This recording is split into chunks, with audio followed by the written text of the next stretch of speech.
Assalamualaikum dan selamat pagi semua. Anda sedang menyaksikan Malaysia Hari ini MHI bersama dengan saya Fetri Yahya, dan doakan anda dalam keadaan yang terbaik walaupun kita dalam keadaan yang selesa untuk berjuang dengan COVID-19. Namun jangan terlalu selesa, perhatikan apa mungkin petanda-petanda yang bakal muncul. Betul. Sebarang perkabaran yang bakal membawa kepada pelbagai perkara yang lain. Sentiasa cakna, sentiasa berinformasi dengan maklumat yang tepat dan sahih untuk kebaikan kita bersama. Ya, dan juga saya Ani Mizati bersama dengan anda di MHI pada hari ini, dan kita nak raikan juga mereka yang dah tunggu kita di FB Live MHI TV3, rakan-rakan di Facebook. Terima kasih banyak-banyak kerana sentiasa menyokong MHI, dan ini dia antara mereka yang dah tunggu sebelum lagi siaran bermula. Itu dia. Terima kasih dengan ucapannya, terima kasih dengan ucapan selamat pagi dan juga doa-doa anda untuk permudahkan urusan kami di sini. Begitu juga doa kami untuk anda yang sedang menonton MHI, sentiasa dipermudahkan segala urusan pada hari ini. Saya Fetri dan juga di sebelah sana ada Hanif Miswan bersama dengan kita di MHI. Hari ini kami tampilkan tema yang berbezalah, gelap. Apa simboliknya?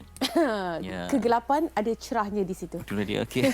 Wah, betul. Ada juga keceriaan juga kan kalau putih warna merah jambu. Assalamualaikum, selamat pagi semua, dan pastinya kita ingin menaikkan anda pada edisi 25 Ogos 2020 hari Selasa 6 Muharram 1440 Hijrah, dan kita mengharapkan agar anda kekal positif dan juga ceria, dan kita mahukan supaya walaupun semalam ada sedikit penurunan dari sudut kes yang positif di berita pandemik COVID-19 ni, tetapi harus diingatkan bahawa kita masih kekal berjuang kerana ada satu lagi perkabaran kalau di luar negara, terutama di New Zealand yang antara negara yang awal diisytiharkan bebas dari COVID-19 ini, tapi sekarang pun mereka sedang mengalami satu perintah berkurung yang terbaru, dan ini dilaporkan kerana ada penularan dengan generasi-generasi yang terbaru dilaporkan di sana. Jadi jika di luar negara boleh berlaku, di Malaysia juga kita masih lagi perlu kekal positif dan menjaga keselamatan di antara satu sama lain, insya-Allah.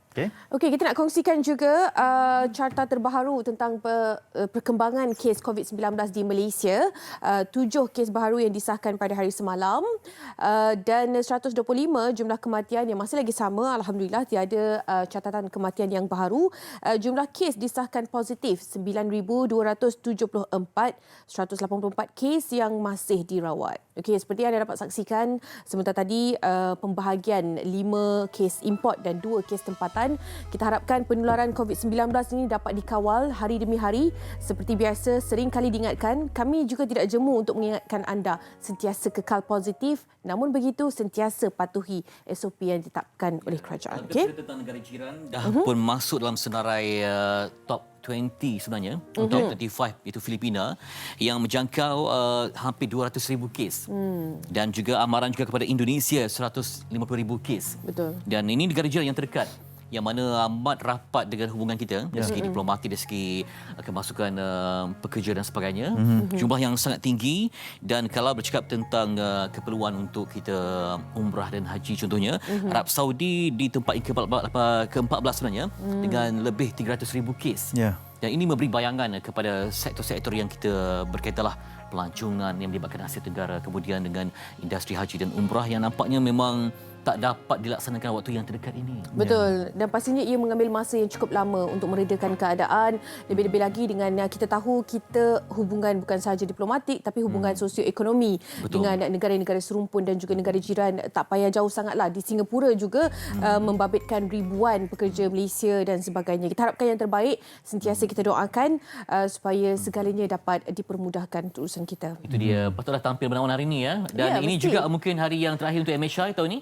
Ya, betul. Setakat inilah sebab sebab hari Ani ada keperluan untuk berjuang, berjihad dalam usaha untuk meramaikan zuriat Nabi Muhammad sallallahu alaihi wasallam. Insya-Allah. Dan itulah Ani antara wanita yang sangat unik dalam MHI. Unik Sebab Unik, banyak kejutan ditampilkan. Kenapa wanita kejutan ya? Saya pernah teringat Itulah dia, saya tengok berkata sebegini. siapa Kenapa unik tu?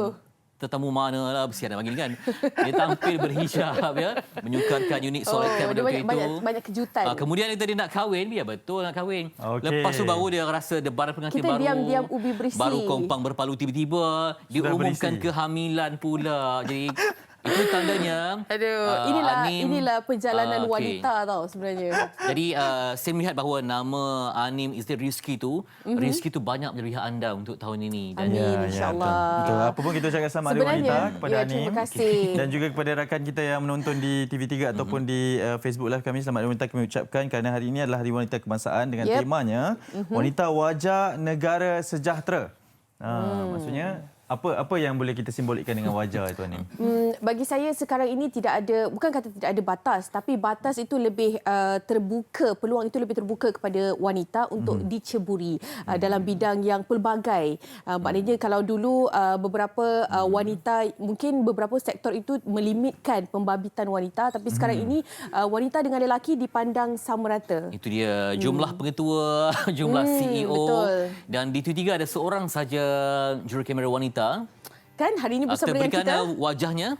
Hari ini? Beliau terpilih membuat pelbagai liputan dalam dan luar negara. Kita juga nak ucapkan selamat datang di MHI. Hari pertama bersama MHI. Ya, silakan. Kita kasih Hari Wanita. Selamat Hari Wanita. Ini dia juru kamera wanita kita di MHI. Tunggal di Nurliza ya, bye-bye sikit dekat kamera.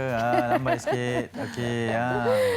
Okey. nanti itulah nak semua tak ada mikrofon kan. Saya rasa dia juga sempat banyak misi-misi yang getir jugalah. Betul. Sebab kalau juru kameranya perempuan ke luar negara, jadi memang akan ditemani oleh juru kamera wanita lah untuk memudahkan pelbagai urusan. Hebat juga bersukan ni. Itulah dia. Okey, itu dia Selamat Hari Wanita sekali lagi. Apa yang kita nak kongsikan juga pada hari ini adalah pastinya perkembangan terkini. Mungkin kita boleh sentuh sedikit apa yang berlaku dengan perkongsian di Dada Akhbar. Harian Metro kita mulakan terlebih dahulu. Ini di halaman 4. Ini tular satu video yang mengatakan ada bunyi selepas video berdurasi 14 saat itu dirakam oleh Siti Natrah ketika berada di atas jengkaut menjadi tular. Dan video ini mendapat perkongsian daripada Ainuddin, yang mana Ainuddin ini merupakan pakar digital forensik di mana memberi reaksi ketika mendengar dan menonton sendiri video itu, mengatakan bahawa bunyi itu mungkin datang daripada pelbagai keadaan di mana mungkin bunyi angin juga merupakan salah satu faktor yang boleh menyumbang kerana menurut Ainuddin peranti elektronik yang mempunyai fungsi merakam itu memang sensitif dan boleh menangkap bunyi dengan mudah. Jadi spekulasi yang dibuat dengan mengatakan ada bunyi-bunyi yang ganjil dan sebagainya itu mungkin boleh melihat semula apakah sebenarnya yang berlaku. Okey, di sini juga halaman 4 ni ada menunjukkan satu barcode yang boleh QR code yang boleh di scan melalui peranti anda, diimbas. Okey, selepas anda imbas barcode yang tertera di sini, anda boleh dapat saksikan video ini. Perhatikan Dirakam bunyinya. tanpa sengaja dan tidak sangka ia tular hingga menjadi bualan warganet. Itu kata ibu 3 anak Siti Natrah Ismail. Rakaman video itu mendapat perhatian warganet kerana kedengaran suara misteri seperti merayu dan meraung meminta tolong. Video berkenaan dirakam ketika berada di tanah perkuburan Islam Sirih, Pelabuhan Kelang, Selangor. Menurut Siti Natrah, pada waktu itu angin bertiup kuat dan tidak mendengar ada suara berkenaan sehingga menyedari selepas meninggalkan kawasan tanah perkuburan.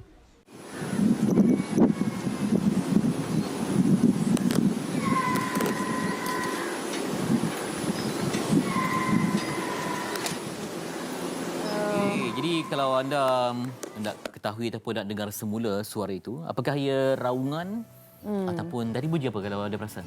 Sebab tu yang timbul adalah kalau kata bunyi angin sahaja, kita dah dengar ada bunyi angin di situ. Tapi di sebalik bunyi angin tu ada macam bunyi raungan dan lebih jeritan. pada kanak-kanak kan yang minta bantuan macam itulah. Okey, itu dia perkongsian di Harian Metro NST. KNST ini tentang complacent, extension vital to curb complacency.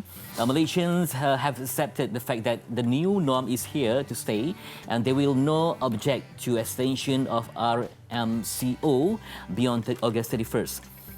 Diberikan contohlah kalau macam contohnya kalau orang biasa, Lee She-ying, Internet and Non-Governmental Organisation in Penang said the pandemic had led her to change her lifestyle, especially when it comes to ordering food. Kalau pelajar pula ada yang menyebut bahawa although all my classes are conducted online, I have to do more documentation work from now. Jadi rumusannya semua orang kena berubah mengikut norma yang terbaru. Kalau kita beli makanan macam mana, kalau berbaris macam mana, kalau di sekolah macam mana, kalau dalam kuliah pun macam mana. Semua orang akan berubah. Tidak ada lagi sebarang keselesaan. Maksudnya semua orang kena berberi kerjasama lah. Walaupun dah masuk ke 20 kali ke masjid yang sama, kena juga check in ataupun daftar masuk di masjid tu. Betul. Betul. Jadi anda semua setuju ya kalau disambungkan? Betul. Perintah Saya Kepala kira Pergerakan? dengan keadaan sekarang pun memang sedikit perlulah, sangat perlu kerana kita masih lagi risau dengan apa yang berlaku di utara terutamanya di Kedah dengan pelbagai kluster yang baru. Walaupun ada 5 negeri yang dilaporkan masih lagi dalam zon hijau, tapi kita tahulah Malaysia sekarang pun membenarkan pergerakan rentas negeri ini dan rasanya kita masih lagi perlu masa untuk membiasakan dengan keadaan norma baru ini.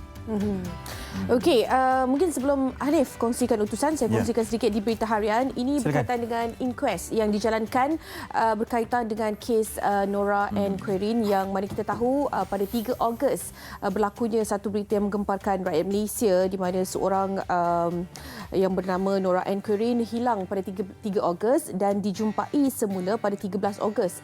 Di mana 10 hari selepas kejadian itu dan dijumpai di 2.5 km dari tempat penginapan keluarganya bercuti di Malaysia. Baru hari kedua bercuti di Malaysia berlakunya keadaan itu dan pelbagai perkara yang berlaku termasuklah pada hari ini, pada semalam sebenarnya telah pun bermula inquest yang mana penghakiman akan dilakukan dengan memanggil 64 saksi untuk memberi keterangan. Dan inquest ini akan bermula pada semalam dan habis ataupun tamat dijangka akan berlangsung pada 2 minggu. Ya, dan kalau anda masih ingat juga melibatkan perlibatan kerajaan Perancis. Betul. Di mana kalau ada warga Perancis di luar negara yang ada sebarang insiden terutama kematian, memang mereka akan membuat SOP yang sama.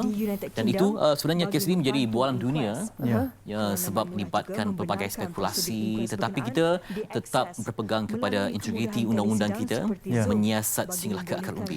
Malah apabila dikatakan inquest dijalankan ini, dikabarkan di sini bahasa Melayu dan bahasa Inggeris. Kedua-duanya akan digunakan dalam perjalanan inquest ini sepanjang ianya akan berlangsung, di mana ini kerana beberapa saksi tidak fasih berbahasa Inggeris, jadi ini adil untuk semua orang.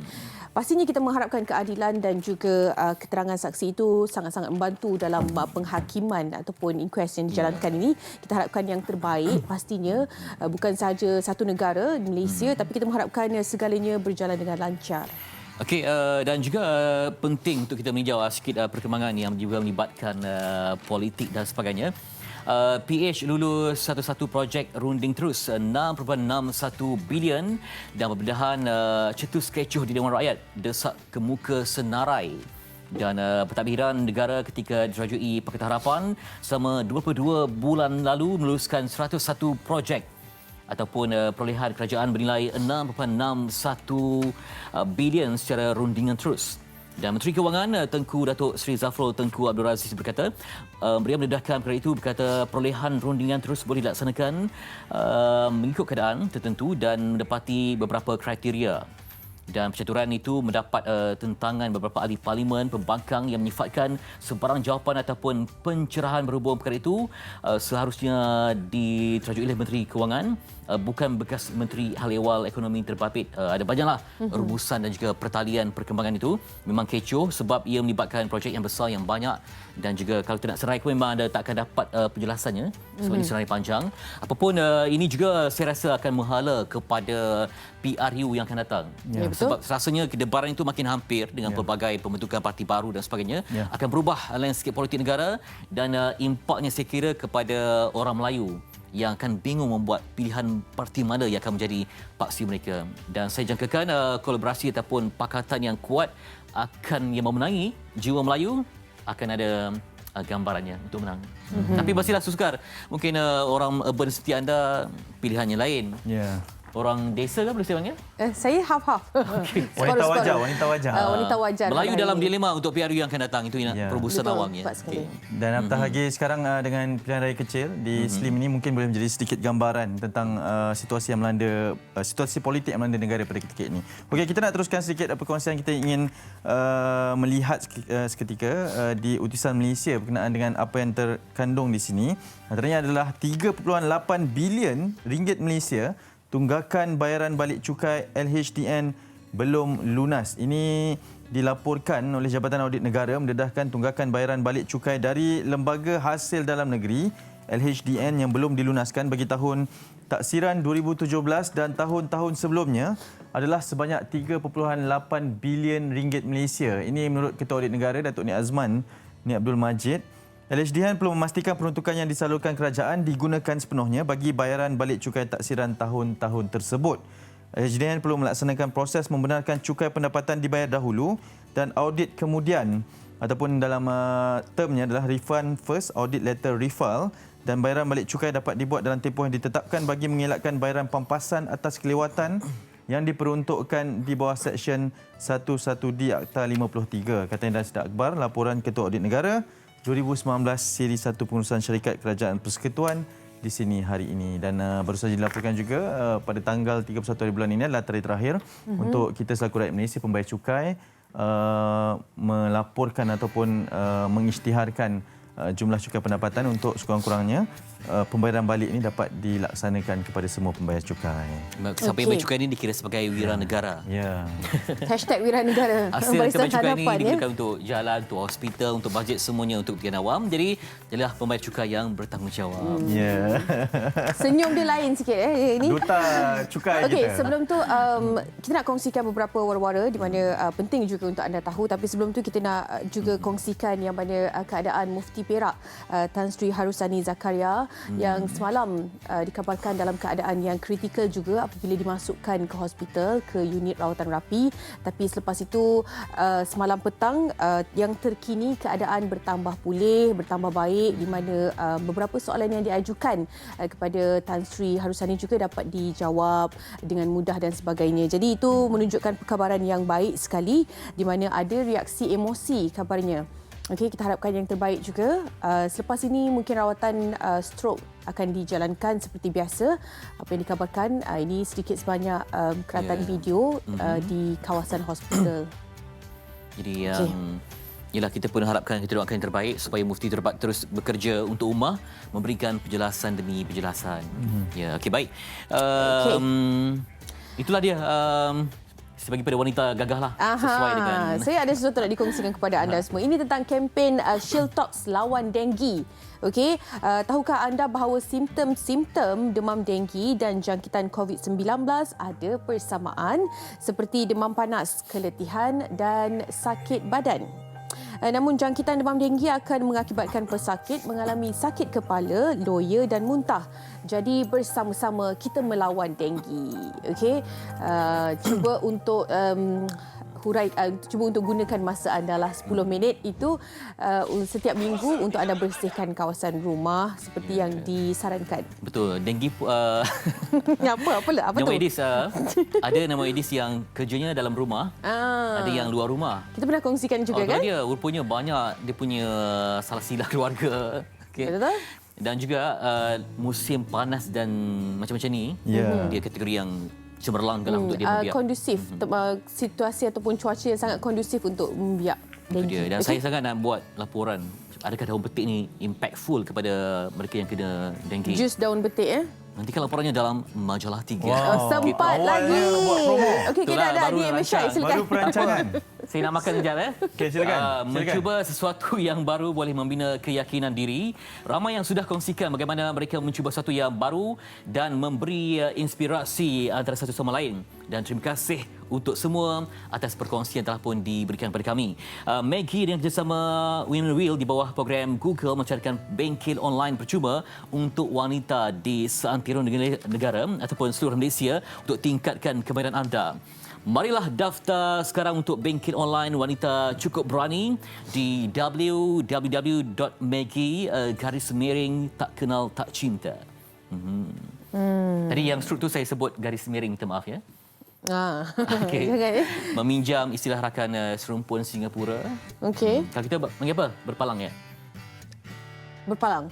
Okey. Betul. Okey, ni ada ni pula Hanif. Ya. Ada perkongsian lain Nampak pula. faktor usia di situ.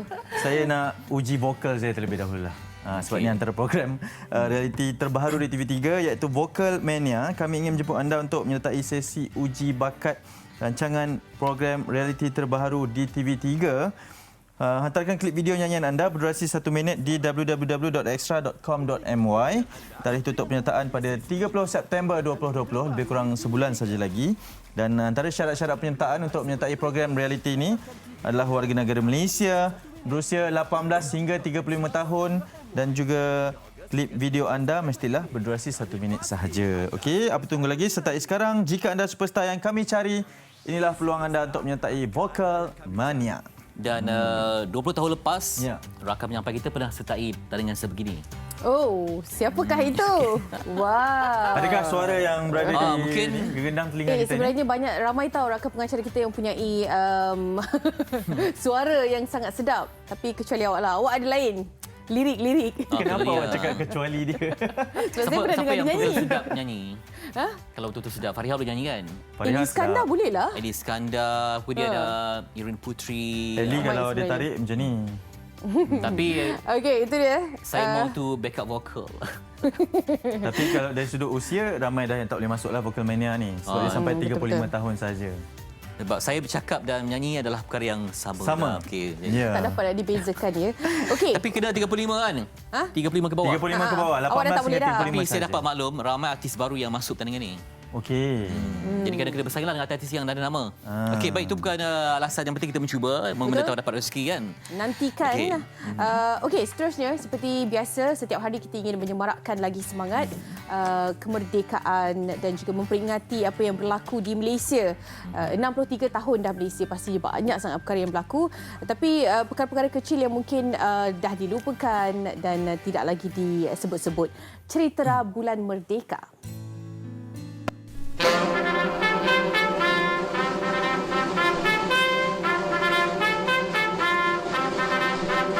Tanggal 31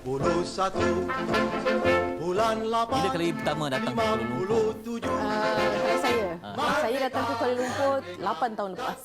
Baru Sebenarnya datang? saya duduk di Johor Bahru lah. Betul. Subhanallah. 8 tahun lepas baru jejakkan Oh, kaki di Kuala Lumpur. 2012. Saya tahun 92 baru sampai Kuala Lumpur. 2012, 92. 28 tahun lah maknanya. Umur saya. Maknanya awak simbolik kepada apa yang kita ingin kongsikan. Itulah ni. dia Ya, sebab betul. Adakah awak juga adalah antara pelakonnya? Itu pun rombongan sekolah tak bayar RM12 untuk sampai Kuala Lumpur. Ada terserempak tak dengan pelakon-pelakon Police Story 3? Tu dah, saya pun tak tahu kewujudan Kuala Lumpur lagi masa tu. Ya. Baru nampak dataran merdeka. Okey, apa perasaan pertama kali berkunjung ketika itu? Sudah. Tahun 1992. Itulah metropolitan yang sangat besar. Tak tahu kita budak sekolah darjah 5 kan. Benda Kuala Lumpur ni kan. Tapi rupanya pada waktu itu ada satu perkara yang penting untuk negara. Ya, betul. Nama kita ni, wajah Malaysia ni ditonton di seantero dunia. Ini kita bercerita sebenarnya tentang Police Story 3 ataupun Police Story 3 lah yang mungkin anda adalah peminat yang mengikuti sequelnya di mana Polis Chan Kakui ataupun Jackie Chan yang mempunyai ramai sangat peminat di Malaysia melakukan penggambaran di Malaysia. Antara tempat yang dilakukan penggambarannya adalah di stesen KTM Kuala Lumpur dan juga Dataran Merdeka.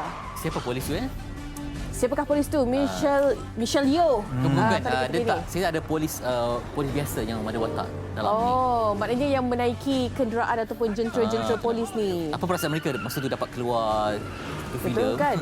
yang menjadi Filem bualan yang ditonton seantero dunia tau. Dan kita boleh tengok ini pada tahun 1992 kan, digunakan jentera dan juga peralatan Malaysia, kepolisian Malaysia, keretanya, nanti ada lori dan helikopternya juga kan. Apatah lagi scene ini, kejar mengejar ini dilakukan sepenuhnya di Kuala Lumpur dan yang lebih menarik perhatian adalah nama bintang filem ini Tan Sri Michelle Yeoh juga disebut di dalam sebuah memoir Jackie Chan mengatakan bahawa antara yang paling berani untuk bersama-sama dengan beliau untuk melakukan adegan stunt sendiri adalah Michelle Yeoh di dalam filem ini. Dia nak buat sendiri, dia menawarkan diri sendiri, dan Jackie Chan sendiri berkata bahawa saya tidak pernah melihat pelakon pada era tersebut yang berani seperti dirinya untuk melakonkan adegan stunt itu sendiri. Sayang waktu tu tak ada Instagram lagi. Saya rasa kalau tidak hashtag tu penuh Kan? orang akan semua kongsikan. Ya. Dan juga kita dapat apabila Kuala Lumpur dijadikan sebagai satu tempat untuk menjadi penggambaran dan sebagainya, ini secara tidak langsung mempromosikan Malaysia dan Kuala Lumpur pada Sebab ketika itu. masa tu 1990 tahun melawat Malaysia. Sejak itu Malaysia naik. Terdapat tengok kalau kita pergi Serta Kuala Lumpur, saya nampak pelancong pakai teropong kan. Masa tu kan. Oh ya ya. Masih ada guna teropong lagi nak tengok apa jadi kan. Zaman sekarang ada tak nampak orang pakai teropong? Tak ada lagi Tak ada lah dah kot. kan? Cuma mungkin di bukit-bukit je lah kot kan. Di kawasan yang tinggi. Petri tak ada terserempak ketika pergi ke kawasan Yang paling saya ingat tu lah Zoo Negara. Okey. Masjid Shah Alam. Terujanya awak. Lepas tu menginap di sebuah sekolah di Tapi detik pertama kita melangkah ke Kuala Lumpur, memang perasaan dia sangat-sangat berbeza. Ya. Kalau saya Walaupun dapat mungkin saya baru kumpulkan 10 tahun lepas, tapi keadaan dia jauh berbeza dengan di tempat lahir saya maknanya. Kalau apa itu kumpulkan nanti pula lagu-lagu yang menyebut Kuala Lumpur. Apa lagu yang sebut Kuala Lumpur yang anda suka? Alamak, mana boleh tanya sekarang? Okey, tak Mana apa, nak kita buat. ingat? Awak lagu apa? Awak lirik apa? Kuala Lumpur, Kuala Lumpur. Tu menyanyi. Itu menyanyi. Itulah. Syair ke macam mana ni? Itulah. Kalau saya macam Kuala Lumpur senyumanmu Okey, tak apalah. kan. Okey, itu dia. Right. Kita ingin rehat seketika. Kembali selepas ini, ada sesuatu yang ingin kongsikan. Lebih serius lagi perkongsiannya adalah berkaitan dengan kemurungan. Pastinya pelbagai faktor yang menyumbang. Apakah konteks kita kali ini? Segalanya selepas ini di MHR.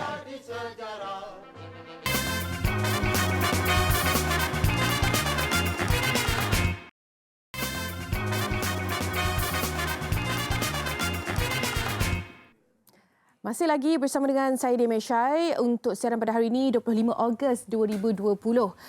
Jadi kepada anda yang mungkin baru saja bersama dengan kita, di awal siaran tadi kita ada kongsikan yang mana perbincangan kali ini adalah berkaitan dengan topik kemurungan, yang mana masalah kesihatan mental ni dia pastinya menyumbang kepada beberapa faktor dan juga perkara. Cuma kali ini kita bawakan seorang tetamu yang mengalami masalah kesihatan mental dan kita nak tahu juga apakah cerita di sebalik kejadiannya, dan juga bersama seorang pakar perunding psikiatri Pusat Perubatan yang mana kita terus kenalkan sahaja. Di sebelah saya ni Puan Maria. Bukan nama sebenar. Puan Maria bersama dengan kita untuk berkongsi situasinya nanti. Dan juga di sebelah sana Profesor Dr. Ramli Musa, pakar perunding psikiatri Pusat Perubatan UIAM. Okey, kita bercerita tentang keadaan yang mana pelbagai faktor lah kan yang boleh disumbang kepada perkara ini. Kalau kita lihat daripada sudut sekarang ini pasca pandemik yang bakal kita depani, dan juga beberapa faktor lain lagi yang orang anggap kesihatan mental ni hanyalah mungkin sewil ataupun gila, tapi ianya lebih menyeluruh, di mana kemurungan, skizofrenia, bipolar yang boleh menyumbang kepada kita katakan sebagai masalah kesihatan mental. Kita mulakan dengan Prof dulu ya, Puan Maria.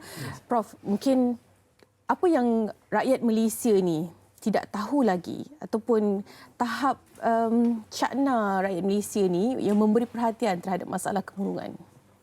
Okey, bismillahirrahmanirrahim. Assalamualaikum warahmatullahi wabarakatuh. Terima kasih kerana menjemput saya untuk bercakap tentang isu kemurungan, sebab isu kemurungan ni suatu yang bagi saya suatu topik yang penting ya. Sebab apa saya katakan penting? Sebab kalau kita tengok dari segi prevalence, penyakit kemurungan ni antara penyakit psikiatri yang agak kerap berlaku di kalangan masyarakat. Kalau saya boleh bagi figure, mungkin dalam 15% masyarakat kita menghadapi masalah kemurungan. Saya melihat, alhamdulillah, saya rasa dari segi kesedaran masyarakat semakin meningkat. Ada nampak kesedaran tu. Cuma of course kita ada beberapa cabaran jugalah, challenging dari segi aspek untuk mereka datang ke hadapan untuk mendapatkan rawatan. Dan ini berkait dengan isu stigma masyarakat lah yang masih menebal. Tapi ini perlu usaha berterusan lah daripada kita untuk kita mendidik masyarakat, memberi penerangan Dan of course dari segi aspek suasana sekarang ini iaitu pandemik, kita melihat sekarang ni ada beberapa kajian yang telah kita sedang buat nak tengok sama ada dari segi aspek anxiety dan juga kemurungan ni meningkat atau tidak. Dan keputusan yang awal memang kita dapat melihatlah insiden kemurungan ni meningkat. Dan sebenarnya kalau kita lihat kita tak boleh lari daripada aspek melihat anxiety juga, itu kerisauan. Dan dari segi isu pandemik ini, anxiety sebenarnya lebih ketara meningkat. Sebab kita bawakan seorang yang mengalami situasi sama, tapi ini bukannya disebabkan keadaan pandemik dan sebagainya. Puan Maria sendiri mungkin boleh ceritakan bila sebenarnya apabila Puan Maria tahu yang keadaan itu dialami, yang dikatakan kesihatan mental di mana kemurungan itu? Okey, sekarang saya berumur 40 tahun. Okey, rasanya dah first time detect, bukan detect macam kita baca kan daripada awal. So rasa tak silap masa remaja. Sejak remaja. Remaja kalau boleh katakan 13-14 tahun. Masa tu dah tahu? Dah rasa. Apa perasaan yang? Perasaan seperti tak belong. Kita tak rasa belong dengan keadaan situasi keluarga sebab come to my parents, ayah saya seorang convert. Okay, my mom a Muslim obviously, tapi as you know, kita pergi sekolah, certain race don't accept kita orang. Lepas tu based on the agama. Lepas tu certain yang orang beragama tak accept kita dengan race dia. I think faham the situasi. So bila macam tu, selalunya saya put show kat diri saya. Saya macam I buat myself strong. Bila saya bincang dengan ahli keluarga lah, maksudnya parents, selalunya diorang macam way off tau, macam nothing, tak ada apa-apa. It's normal, remaja. But actually was bukan macam tu. Memang mungkin Prof, angguk itu tanda ada antara pesakit-pesakit yang mengalami situasi yang sama. Apabila bercerita tentang dirinya kepada keluarga, sahabat, anggap tidak ada apa-apa, anggap diri kereka. Itu yang menarik dari segi cerita tadi. Sebenarnya memang kita tahu kemurungan ni suatu yang kadang-kadang mereka ambil masa yang lama untuk datang mendapat rawatan. Sebab persepsi masyarakat kemurungan sebab dia berbeza dengan kesedihan biasa. Kita hidup kita ni ada kesedihan, ada kegembiraan, orang kata dalam range yang tertentu lah, yang normal. Tapi bila kita cakap pasal kemurungan ni adalah satu penyakit. Dan kita lihat sebenarnya dari segi masyarakat Malaysia ni, dia kadang-kadang ambil masa yang terlalu lama. Berbulan, kadang-kadang ada yang setahun. Dan macam Puan bercerita tadi tu, kemurungan pun sebenarnya boleh bermula daripada kanak-kanak. Dia bermula daripada kanak-kanak dan bila dewasa keadaan tu semakin teruk. Dan selalunya bila teruk ni dia akan mengganggu kehidupan. Kadang-kadang kehidupan ni dia bukan mengganggu kehidupan pengidap itu sendiri, sebenarnya keluarga juga. Keliling juga. Ya, keliling juga. Dan mereka ni hidup dalam keadaan yang sangat misery, sangat miserable, yang tersiksa. Dan perlunya rawatan untuk mereka datang come forward dan kita. Okey.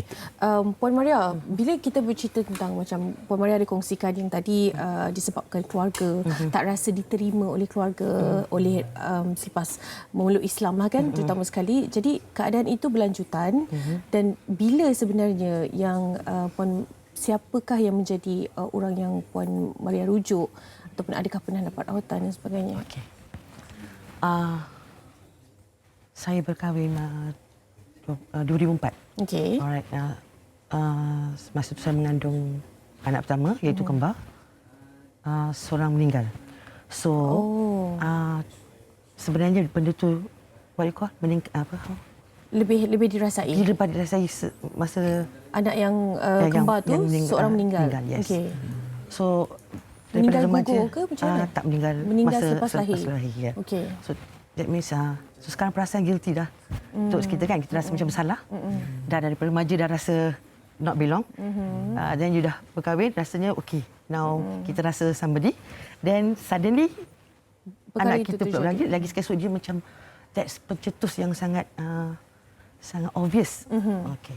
Saya syukur sebab saya ada adik yang berada dalam bidang psikiatris. Okey. Maknanya adik banyak membantu juga. Banyak sangat membantu adik-beradik saya. Dan adik Puan Maria juga yang mengatakan Puan Maria ni ada simptom-simptom masalah kesihatan. Yes. Yang betul. Mungkin Puan Maria berada dalam keadaan golongan yang agak dapat dikesan juga sebab dalam kalangan keluarga ada psikiatri dan sebagainya. Okey, kita ada dapat satu link di mana Profesor ada berkongsi bagaimana ujian terhadap individu itu untuk menjawab beberapa soalan. Kita juga ada kongsikan di FB Asia TV3. Saya sempatlah juga menangkap skrin itu semalam. Mungkin Prof sendiri boleh huraikan berkaitan dengan skala ataupun skala yang saya dah jawab ni. Ada 21 soalan ya, Prof? Ya, betul. Di sini mungkin ini keputusannya. Okey. Okey. Mungkin Prof Normal boleh terangkan. Okey. Mungkin Prof boleh terangkan Okey. antara yang dihuraikan daripada tu. Okey, skrin. dalam setahun yang lalu saya ada membuat satu website. Okey. Di mana idea nak buat website ni sebenarnya berputik daripada hasrat ingin memberi bahan bacaan kepada masyarakat, terutamanya dalam bahasa Melayu lah. Sebab daripada feedback pesakit saya, kebanyakan dia kata dia tak ada bahan bacaan banyak. Jadi saya develop website ini dan alhamdulillah lepas tahun mendapat sambutan yang agak luar biasa lah. Saya pun terkejut sebenarnya. Jumlah visitor sekarang dalam 1.2 juta dan total hits dalam 12 juta itulah. Okey. Antara yang menarik kat sini saya letak di situ perkongsian pesakit saya. Of course saya letak dia sebagai anonymous lah, tidak menunjukkan nama sebenar dan sebagainya. Adakah soalan-soalan yang kita jawab tu antara soalan yang diajukan juga kepada mereka yang datang, katakan mereka mengalami masalah kesihatan mental kepada pakar psikiatri, itu adalah antara soalan-soalan yang... Ya, betul. So itu satu aspek iaitu pendidikan masyarakat. Nombor dua, saya letak juga ujian saringan online. Jadi bila masyarakat, dia boleh test sendiri bila dia jawab 21 soalan tu. Dia akan memberi 3 keputusan iaitu tahap kemurungan, anxiety dan juga stres. Jadi apa yang diterpaparkan sini 3 keputusan. Tapi yang ni normal lah ni. Dia akan bagi tahu sebab di situ ada ruangan stres dan ada juga stres sedikit. Itu normal lah. Maknanya kita kadang-kadang menjawab soalan itu berdasarkan keadaan semasa, situasi semasa. Okey, itu sedikit yang mungkin anda juga boleh lakukan. Pergi saja ke FB Asia TV3. Ada satu link di mana link itu mungkin anda boleh memeriksa keadaan dengan menjawab beberapa soalan yang boleh membantu kita sama ada kita ni dapat tahu tahap stres dan mungkin kita tak tahu, mungkin kita ada simptom tapi dalam tidak sedar. Kan? Okey, Puan Maria, sekarang ini keadaannya bagaimana sebenarnya? Sebenarnya Alhamdulillah. Alhamdulillah. Alhamdulillah. Walaupun ada dia sentiasa I think ada di sana. Okey, dia tak boleh ada perkara dia yang tak boleh nak tapi since ada adik yang mengajar kita kan bagaimana nak hadap ni, and especially kita banyak baca. Obviously saya banyak membaca. Saya go back to study kan. Dan juga family support daripada adik-beradik. Itu yang paling penting, kan? Sangat penting. And since saya pun ada anak 3 orang sekarang. Fikirkan tentang more fokus kat sana, and mereka banyak membantu juga. So when kita nak pergi ke downhill sikit, then kita akan come back, alihkan kita akan come back, kita akan alihkan. Okey, terima kasih banyak-banyak Puan Maria berkongsi. Mungkin ini antara yang boleh juga dilakukan oleh anda kalau fokus tu dialihkan kepada ahli keluarga. Mungkin banyak perkara yang kita lihat lebih besar kan. Terima kasih Prof bersama dengan kita. Profesor Dr. Ramli Musa, pakar perunding psikiatri Pusat Perubatan UIAM, berkongsi dengan kita. Bila kita cerita tentang masalah kemurungan ni, ianya pastinya terdekat dengan kita bila kita dengar tentang keadaan di media sosial dan sebagainya.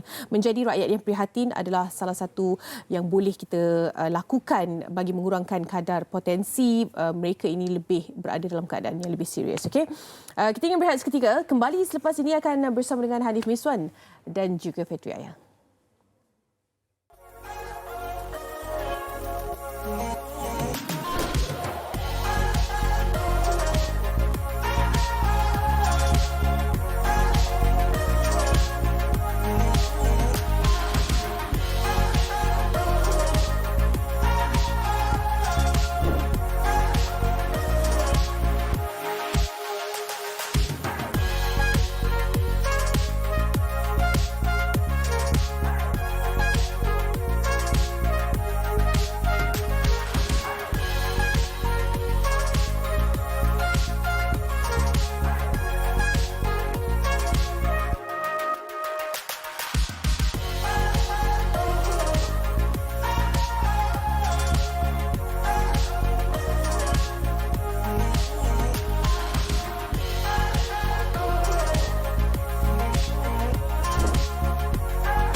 Betul, kita wajib dan perlu menghormati jalur gemilang sebagai tanda kebanggaan. Kita apatah lagi sekarang ni bulan Ogos dan juga bulan September nanti bersempena dengan Hari Kebangsaan.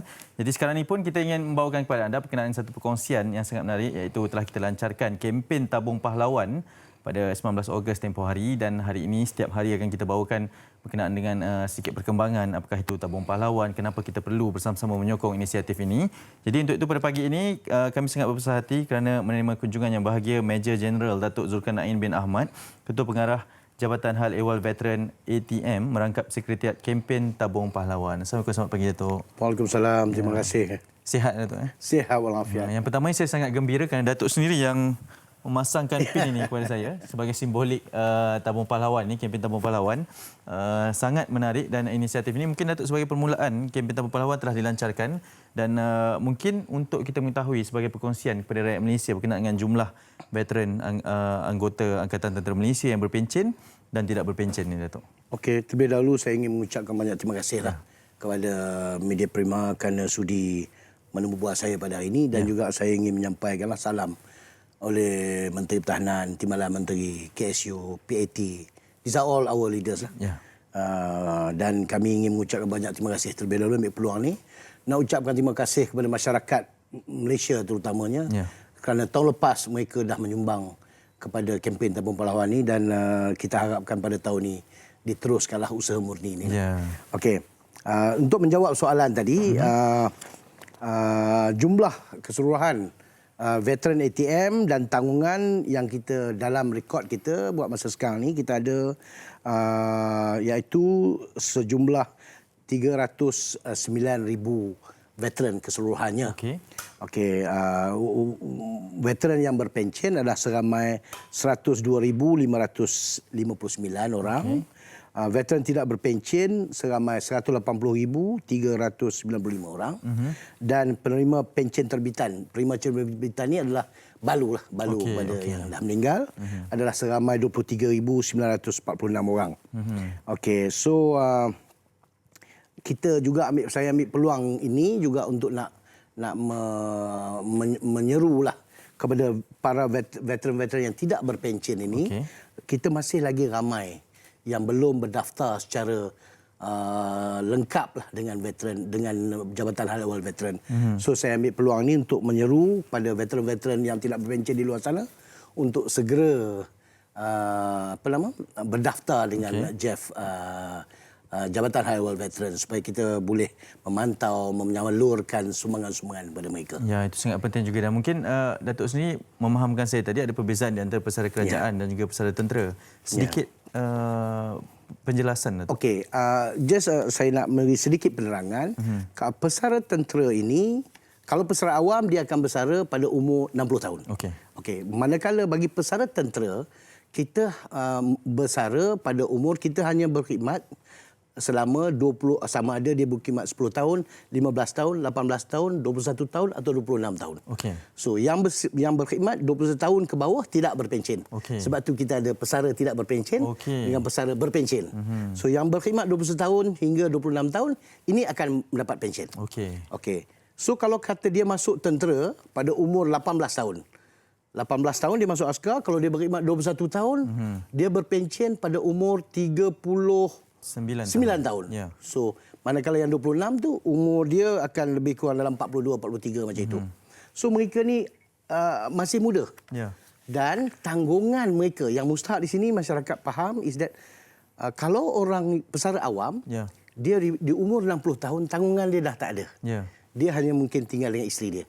Manakala kalau bagi pesara tentera, dia umur 42, anak-anak masih kecil. Anak paling tinggi pun mungkin seorang mungkin baru masuk universiti. Yang lainnya masih lagi sekolah menengah, sekolah rendah. So mereka terpaksa perlu mendapatkan kerjaya kedua. So di umur 42 tahun, 39 tahun untuk mendapat kerjaya kedua tu adalah satu yang mencabarlah. Agak sukar lah. So itu yang membezakan antara pesara tentera dengan pesara awam. Dan kenapa kita tak jadikan pesara tentera ni berkhidmat sehingga 60 tahun.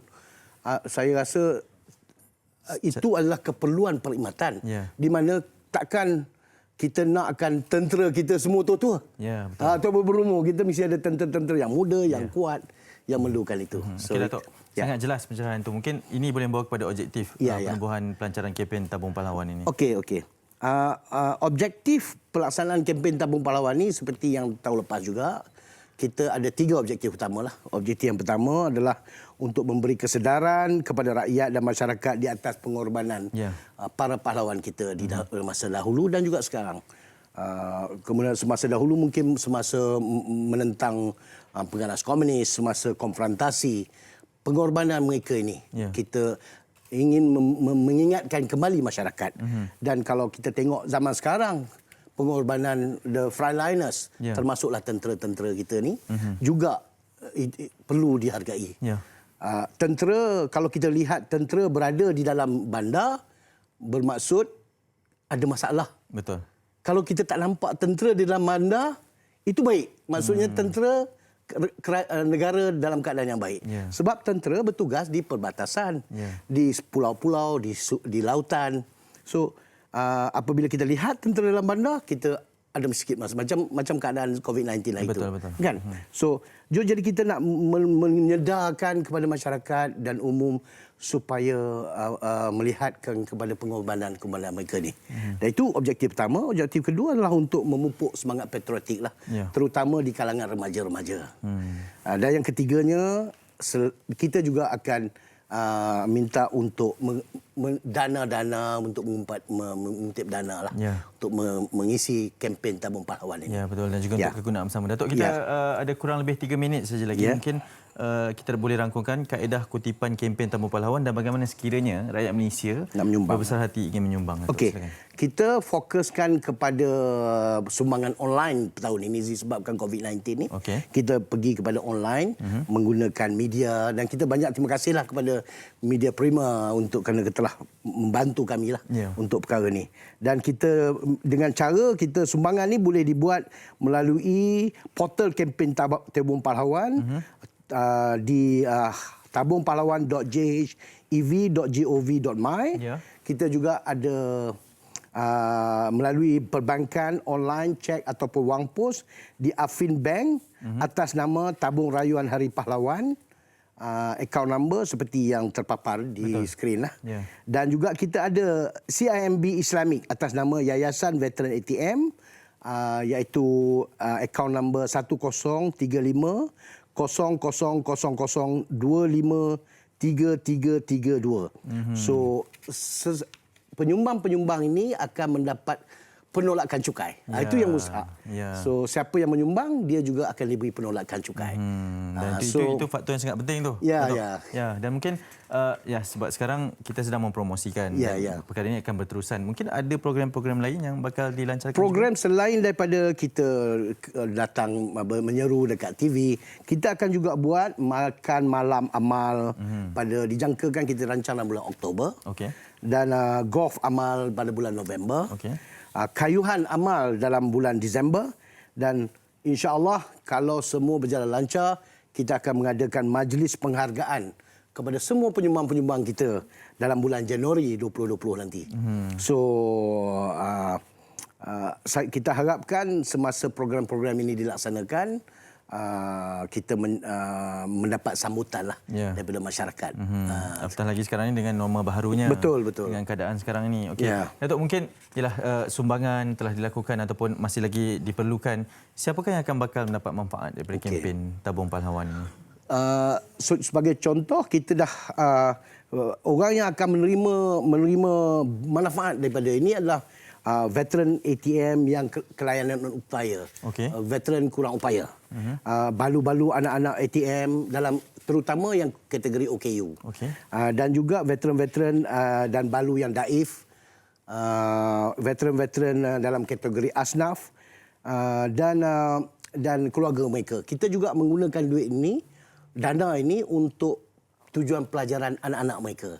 So bukan saja dari segi perubatan, medical, peralatan-peralatan perubatan, kita juga gunakan untuk membantu mereka-mereka untuk yang kata memerlukan tidak cukup duit untuk nak pergi menghantar anak ke sekolah. Masuk universiti for example, kemasukan universiti kita bantu juga. So inilah dana-dana yang kita gunakan untuk membantu veteran-veteran kita sebagai satu penghormatan lah, menghargai jasa-jasa mereka. Datuk, kami kan sangat berbesar hati kerana pelancaran dilakukan di MSI tempoh hari. Mungkin yang terakhirnya Datuk sendiri boleh sekali lagi menjemput rakyat Malaysia yang sedang menonton pada ketika ini ataupun mereka yang ada sentimen soft spot dengan tentera ini untuk mengajak mereka juga menderma, menyumbang kepada kempen Tabung Pahlawan ini. Silakan Datuk. Terima kasih banyak. Saya mengambil peluang ini untuk menyerulah kepada masyarakat, terutamanya masyarakat di luar sana, syarikat-syarikat korporat yang mampu, yang telah berjaya dalam perniagaan-perniagaan mereka adalah hasil daripada keamanan negara ini. So keamanan ini datangnya daripada pengorbanan jasa-jasa, pengorbanan veteran-veteran kita yang terdahulu. Jadi saya menyeru kepada mereka ni untuk sama-samalah membantu saya. Dan seperti kata lain, tanggungjawab menjaga veteran ini adalah tanggungjawab bersama. Betul. Bukan semata-mata tanggungjawab kerajaan, ia juga merupakan satu tanggungjawab masyarakat untuk menentukan veteran-veteran kita yang telah berjasa kepada negara hidup dalam keadaan selesa dan aman lah. So itulah saya mohon kepada masyarakat sekali lagi, sama-samalah kita menjaga veteran kita. Semoga keamanan negara kita ini akan terus berkekalan. Datuk, terima kasih banyak. Datuk Zulkarnain Ahmad, Ketua Pengarah Jabatan Hal Ehwal Veteran ATM merangkap Sekretariat Kempen Tabung Pahlawan. Terima kasih kerana sudi bersama kami. Sama-sama. Mungkin saya pun nak mengambil kesempatan ini untuk mengajak kalian untuk melayari www.tabungpahlawan.jhev.gov.my untuk sama-sama kita menghargai pengorbanan pahlawan negara dan bantu veteran ATM yang memerlukan. Seperti yang diberitahu tadi, terbahagi kepada 3, veteran berpencen, veteran tidak berpencen dan juga balu, contoh pencen terbitan lah, balu-balu. Kepada mereka, kerana ianya akan merangkumi banyak sekali golongan. Terima kasih sekali lagi Datuk. Kita ingin berterihat seketika di Malaysia ini kerana selepasnya ada perkongsian berkenaan dengan kos sara hidup dan cekap tenaga.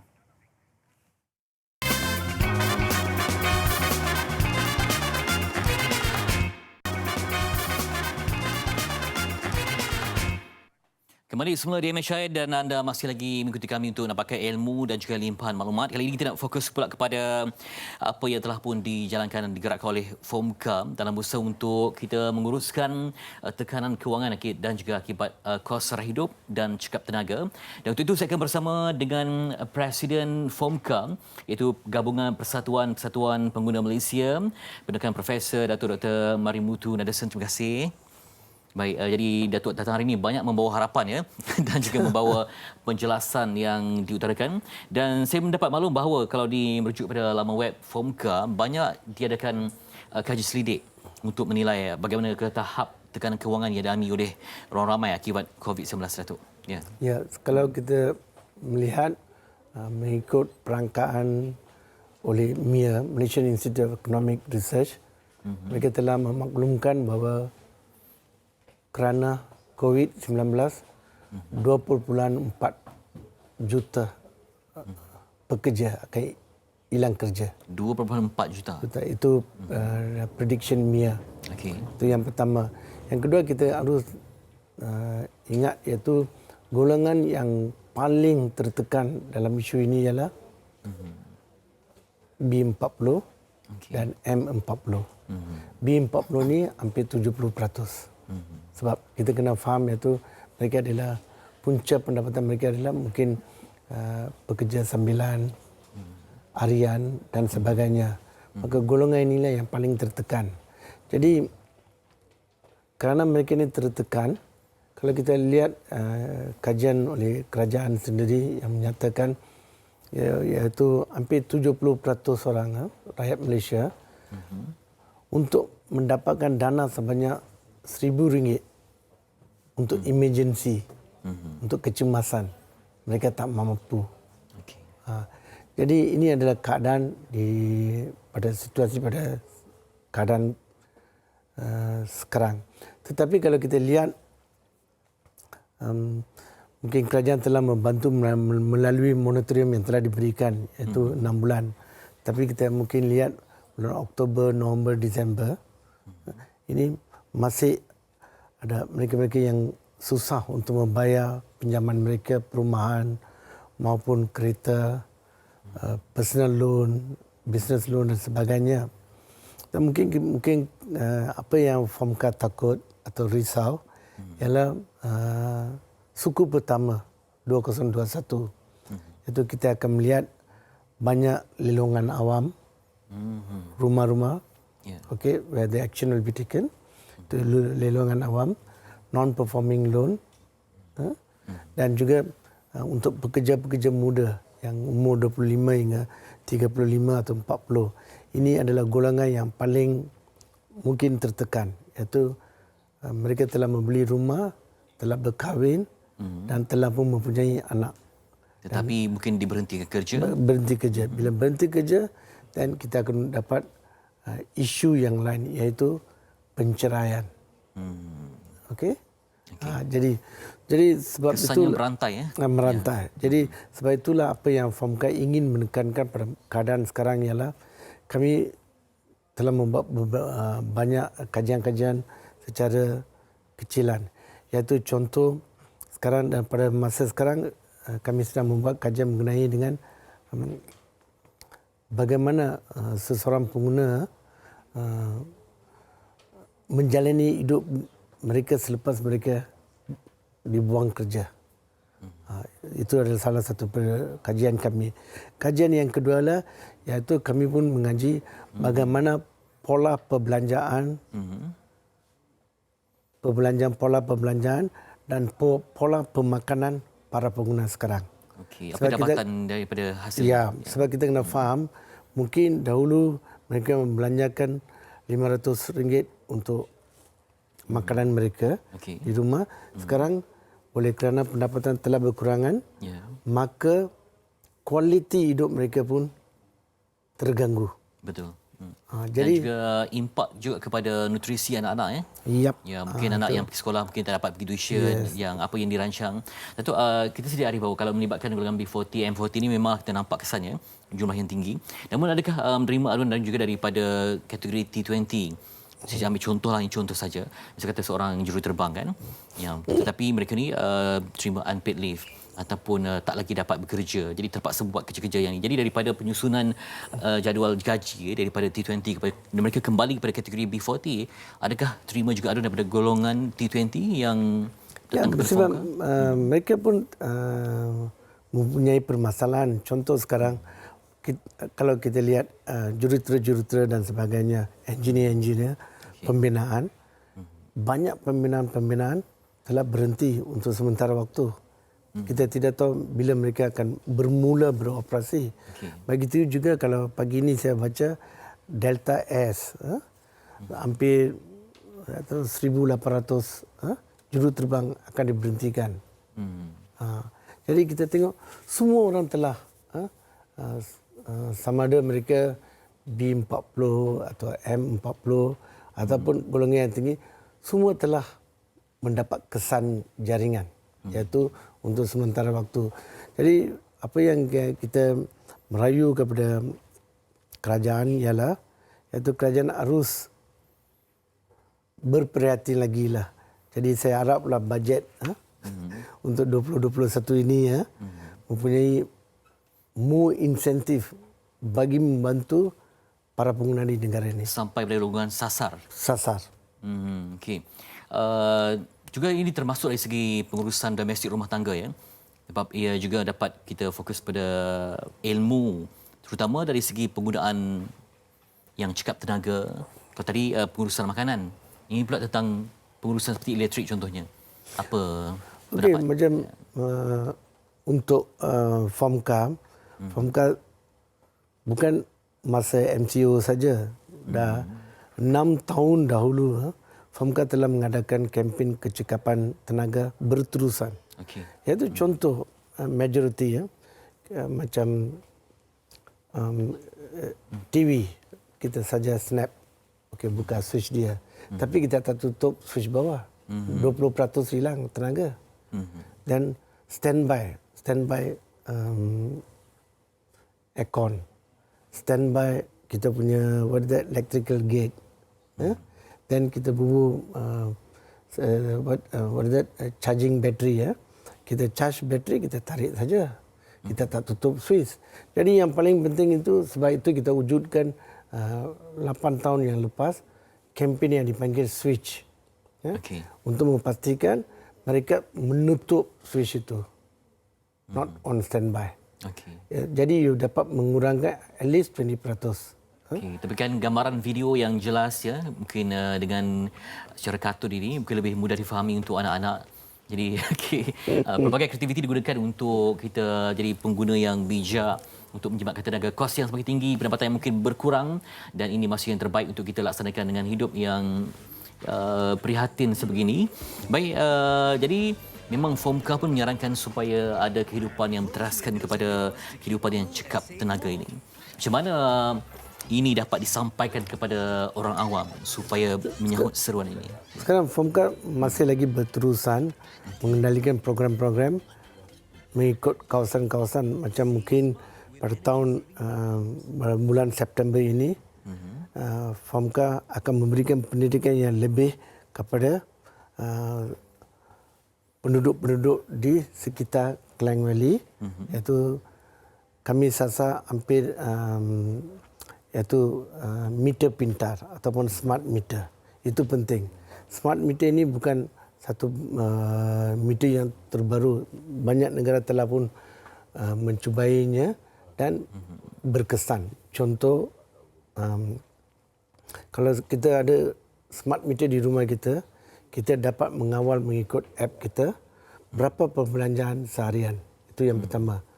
Yang kedua, bil kita tidak boleh ditipu.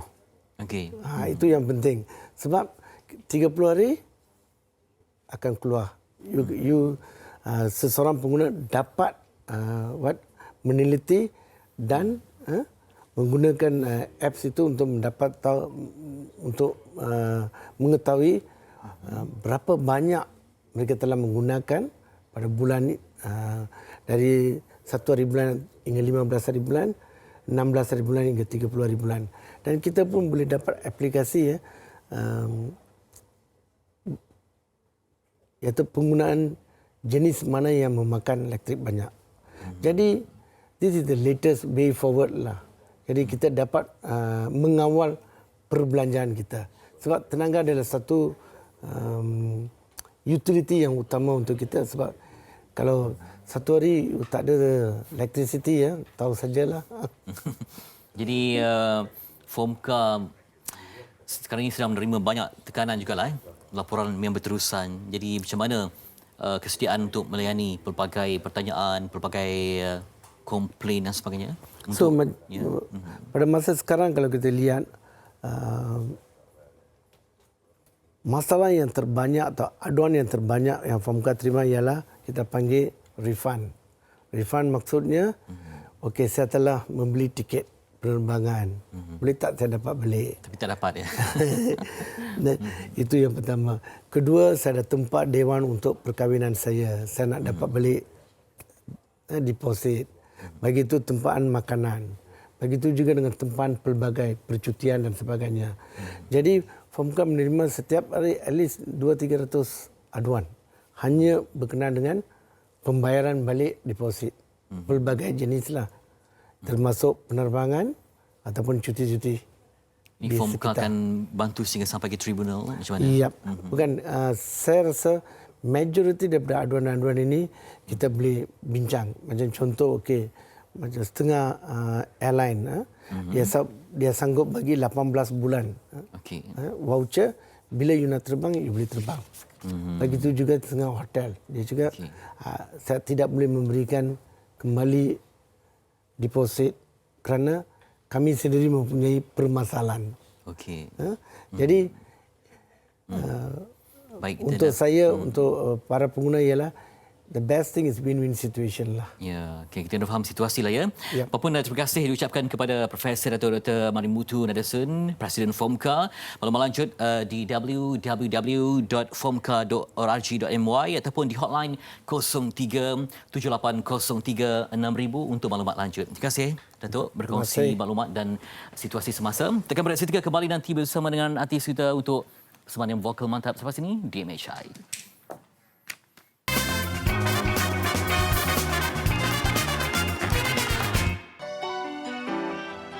One, two. Yes, sir.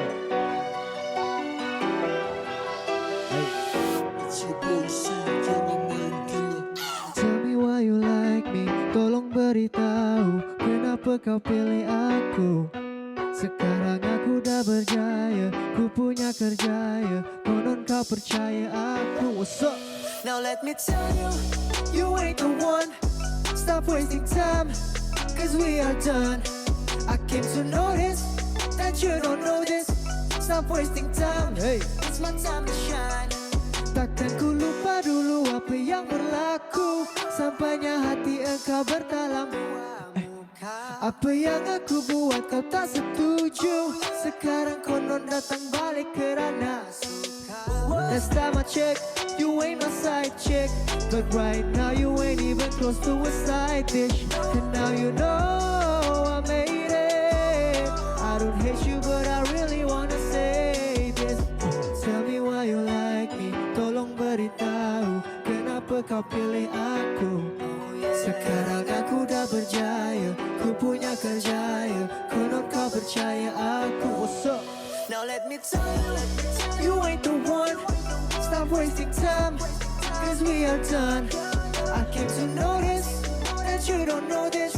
Stop wasting time, it's my time to shine. Sayang padamu kau, sayang padamu kau, sayang padamu kau. It's my time to shine, so please you can get out of my life. Get out of my life, you can get out of my life, yeah. Ramai sangat toxic, they ain't even my type, yeah. Now they see these eyes, yeah. Baru nak salam, boys tryna hang around and ladies wanna come. What's up? Dulu tak mengaku kau kenal aku. Impian aku tinggi tapi ramai pandang rendah selalu. Dulu kau anggap najis, sudah bertukar emas. Aku yang dipandang rendah, yeah. Sekarang di atas pentas, yeah, yeah. I never wanna let you go, but I just wanna let you know. Look at how you treated me. There is no more honeybee. Now let me tell you, you ain't the one. Stop wasting time, 'cause we are done. I came to notice that you don't know this. Stop wasting time, it's my time to shine. Sayang padamu kau, sayang padamu kau, sayang padamu kau. It's my time to shine, so please you can get out of my life. Tell me why you like me, tolong beritahu kenapa kau pilih aku. Sekarang aku dah berjaya, ku punya kerja ya. Konon kau percaya aku. What's up? Okey. Yeah. Okey, itu dia. Chubby. Saya. Chubby ke Chubby? Mana Chubby-nya ni? Nak sebut macam mana sebenarnya? Chubby. Sebenarnya Ya. Chubby. Chubby lah. Apa khabar? Alhamdulillah Selamat datang ke baik. Malaysia. Boleh Dia ramai kita dah tanya sikit. kan? Nampaknya keluar frame di okey. situ ya. Yang mana yang chubby? Janganlah Gurau begitu. je. Yang ni yang Chubby. Okey, kenapa nama tu? Sebab dulu masa saya kecil, saya baby, saya chubby. So Okey. family saya panggil chubby. Oh, ni memang daripada family lah. daripada Bukanlah family lah. maknanya anda dah masuk dalam industri baru ada nama Bukan. Chubby. Masa masuk industri, saya malas nak fikir nama. Saya pakai je lah nama nickname kat rumah. Lagipun dah selesa Okey. kan? Yes, betul. Sampai sekarang dipanggil chubby ya? Sampai sekarang. Okey, tapi nama sebenarnya? Muhammad Syarul Ashlin. Oh. Syarul Boleh Ashlin. lah. Syarul Ashlin. Kalau Ashley. tergeliat guna sikit tu Ashley siapa tu? sebut tu? Apa dia? Tak guna Ashley tu. Sebab sekolah dah guna dah. Ya, dah guna nama tu. Tak apalah. Ya, awak marah pula. Biar. Okey, apa muzik yang diperjuangkan? Muzik yang saya perjuangkan sebenarnya hip hop and pop. Tapi saya juga sebagai producer dan composer, saya kebanyakannya saya akan produce untuk orang lain, untuk artis lain bergenre pop, ada yang bergenre R&B. Ya. Awak kira kacukan kan? Kacukan? Bukan. Bukan. Oh, ini video campur klip apa? dia. Tak. Saya memang pure. Oh, ya ke? Oh. Okay. Nampak macam selesai Bang Fiz. Oh, ada ramai cakap lah juga. Okey, sebab mungkin mereka yang nak mengenali dengan lebih dekat lagi Chubby ni, bagaimana bermula, macam mana boleh menampak dalam industri. Sebab sekarang ni bukannya level penyanyi saja, merupakan producer dan juga komposer untuk lagu kan. Beberapa artis pernah hasilkan. Mungkin boleh terangkan. Okey, saya ni bermula pada 2014 dalam satu program reality TV show. Time tu saya dengan saya punya kawan, kita orang duo. Lepas tu saya stop tahun 2016 atau 2015, saya lupa.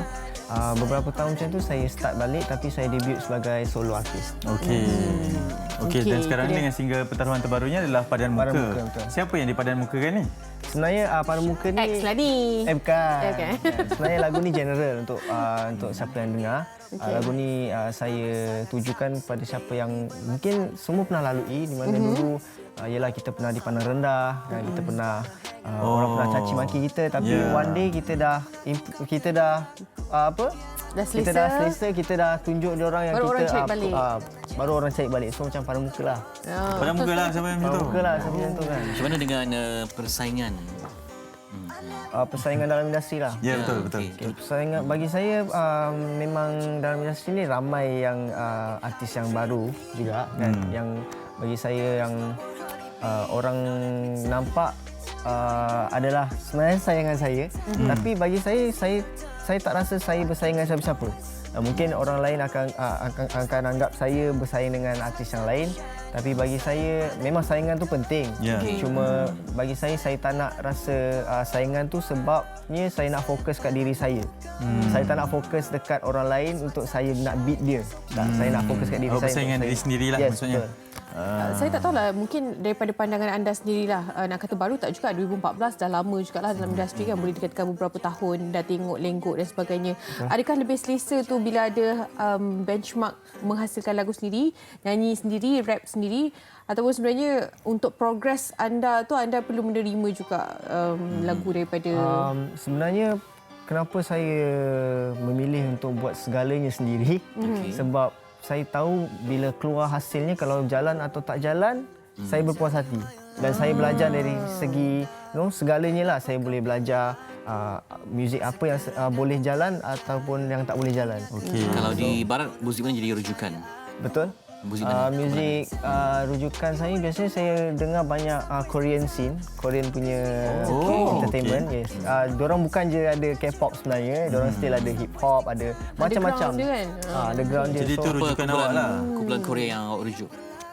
Kumpulan Korea kalau yang mainstreamnya macam Big Bang, Block B. Kalau underground ramai lah, saya tak boleh nak. Jadi image awak juga adakah Dipengaruhi ke? Dipengaruhi juga sebenarnya. Dipengaruhi. Cuba kat macam mana tu boleh? G-Dragon kan? Macam artis K-pop lah dia. Tapi tak minat ke arah macam boy band, tak minat? Saya minat boy band, tapi saya memilih sikit. Maknanya saya kena belajar. dengan jiwa baru boleh. Betul. Kena dengan Tak, jiwa. orang kata kalau macam tulis lagu rap ni kan, dia ada macam sisi lain yang unik lah.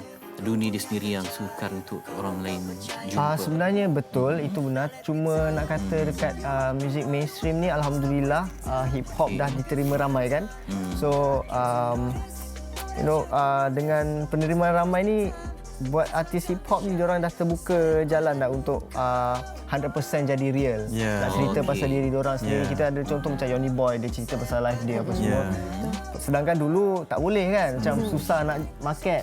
Tapi sekarang ni alhamdulillah lebih ada penerimaan. Sekarang ni orang lebih nak mendengar, terutama sekali di dalam dunia rap lah. Orang lebih nak dengar lirik tu dekat dengan anda. Betul. Mungkin ada perancangan untuk ceritakan siapa sebenarnya Chubby.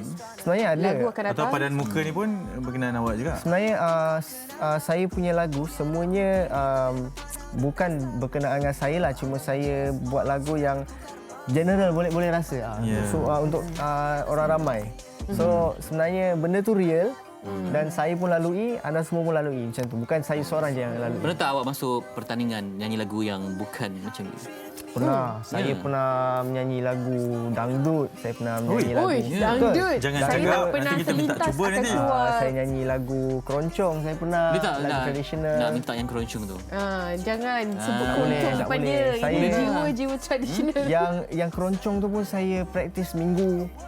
So macam tak boleh lah. Yang dangdut tu? Tak breakfast Tapi pagi boleh ni. freestyle? Boleh? Boleh. Boleh ke kita minta secara langsung ke pasal Hari Kebangsaan ke semangat kemerdekaan? Hari Kebangsaan. Yo. Tak ada mic Okay, kasih on mic. Dia kena biasa. Okey. Yo. Malaysia negara yang punya lainan bangsa. Kaum bersatu tidak kira miskin atau kaya. Apa yang akan menimpa tetap teguh bersama. Bersama kita harumkan nama Malaysia. Thank you so much. Kalau awak ni kan, banyak-banyak. kalau berlakon kan, berjadi watak psycho memang jadi. Oi, Sebab saya tengok macam... Tak, okay, Saya ni baru bawa dapat pada job. Instagram Dalam awak juga banyak-banyak kan? watak. Ada saya satu baru dapat job tu sebenarnya. Ya. dekat sebab perkongsian di Instagram awak tu. Muka naturally memang ke arah psycho. Joker. Betul. Saya baru dapat job tu sebenarnya. Ya? Okey. Lepas ni script reading. Okay. Jadi hanya jauh hari mengenal Manikam lah sebenarnya. Itulah nampak dia macam kalau berlaku watak depression, mungkin orang ada satu filem saya lupa, filem Jepun. Siapa pelakon Jepun yang baru-baru ni bunuh diri tu? Dia Korea. Oh, Korea. Okay, tak. Awak jangan masukkan terus Jepun dengan Korea. Dia minat pelakon juga lah. Minat. Saya cuba nak letakkan diri saya ni boleh try macam-macam lah. Selain just music. Okey. Apa lagi bidang berlakon, menyanyi, pengacaraan pernah? Pengacaraan saya pernah cuba. Tapi belum lagi terbuka lah mata orang nak menerima saya kan. Tapi saya cuba. Cabi, okey, saya nak balik pada Instagram awak tu. Kita akan paparkan. Mungkin awak boleh buat penjelasan secara langsung. Kenapa ni? Ini sebenarnya masa saya shoot MV pada muka. Okey. Okey. Itu je. Oh. So itu kesan khas lah. Itu macam special effect lah. Okey. Sebenarnya untuk siapa yang apa orang cakap tu ambil benda tu salah kan. Diorang macam salah faham pasal benda tu. Sebenarnya benda tu untuk music video shoot. Dan sebenarnya orang netizen sendiri yang fikirkan benda tu apa sebenarnya. Diorang sebenarnya yang create drama. So itulah sebenarnya boleh katakan social experiment untuk pada muka ni sebenarnya. Okey. Dan sebab saya langsung tak menyatakan apa-apa, saya tak cakap MV shoot, saya tak cakap saya kena belasah ke apa ke. Sebenarnya netizen Anda sendiri yang meninggalkan persoalan di sini lah. Biarkan netizen yang create drama sendiri kan. So, Okey. minta maaf. Pun selamat tak berlayar apa. dalam industri muzik. Betul? Semoga berjaya dalam industri. Semoga terus kembang, terus maju. Awak kena buat ucapan dalam rap lah dengan dia baru kena Nanti saya rap saya. Okey, terima kasih banyak Cabi. So, kita bawa topik yang sangat penting, kecuali ibu bapa sehingga ada anak yang terkorban dalam kenderaan. Ini satu perkara yang memberi beban psikologi, beban sejarah yang sukar untuk kita ungkapkanlah. Betul? Terima kasih semua. Assalamualaikum. Jumpa lagi. Assalamualaikum. Ku beri sepenuhnya, ku beri sepenuhnya ini negaraku, oh jaraku. Hiduplah sepenuhnya, dirgahayu semua. Kalau kata itu kota, kami bina tamadun. Lihat rangkap-rangkap pantun hidup beratus tahun. Bangkit 1000 perwira, selamat sejuta insan. Gelap dalam matahari insan juga bisa insaf. Mana cerita panglima yang wujud benar. Awang hitam kaji awan putih bila berlayar. Hamba keliling dunia, tuannya yang terkenal. Dah merdeka di jasad, harus bebas di akal. Hatiku tetap hanya padamu, kerana aku berdiri. Tanpamu cita-cita hanya kekal sebagai mimpi. Semuanya bermula dari sini. Negaraku, negaraku, ku beri sepenuhnya, ku beri sepenuhnya demi negaraku, oh daraku. Hiduplah sepenuhnya, dirgahayu semua. Dan dari 57 jalannya telah disuluh bangkit seakan subuh rebung di lentur bulu terus ke 63. Kami menjadi kita, jangan dipersia akibat titik-titik nila. Biar hujan batu turun selebat tengkujuh. Selagi kami mampu semangat tak pernah lumpuh. Selagi ada tubuh untuk kamu aku memburu. Aku bubur semua petir tiada